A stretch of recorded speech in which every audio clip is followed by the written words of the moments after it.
So continuous lang po yung talagang pananalig po sa Panginoon.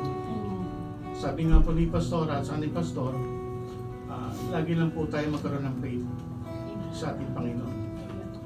Kasi po nung mga time po na 25 years po ako nandito, hindi po ako ganun kabilib.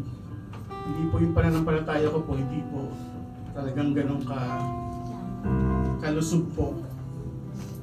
Pero po nung nakilala ko po siya, doon po nakita yung pagbabago sa buhay ko. Pati po yung anak ko, si Anaming.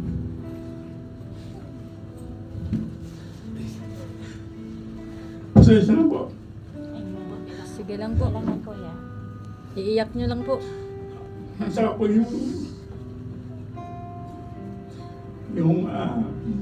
anak po ni Lord sa akin.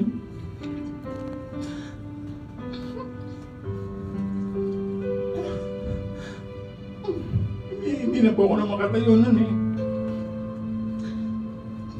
Yung akin po mga paa, masyado pong malas. Pero glory to God po. I make you strong. Amen. Kaya hanggang tayo po buhay, sabi nga po ni Pastor, hindi to repent. Sila Ate Marieta, Kuya Sean, wala. Kaya maraming pasalamat sa aking Ate Marieta po. Kuya Sean. At saka kay Kuya Sean po sa pagtulong po sa akin sa pagmamasahe po sa aking katawan. Yung circulate po ng dugo,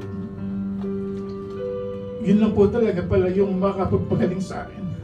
Si Lord. Sa po yung spiritual ko pong paniniwala sa Panginoon. Kasi po, 1 year po ako nag-take ng gamot. Kahit ano pong gamot na ginawa ko po sa sarili ko, hindi po ako gumaling. Kaya glory to God po na wala po imposible sa Panginoon. Amen. Patuloy po tayo lumapit sa Kanya. Amen. Thank you. Bless po. Wait,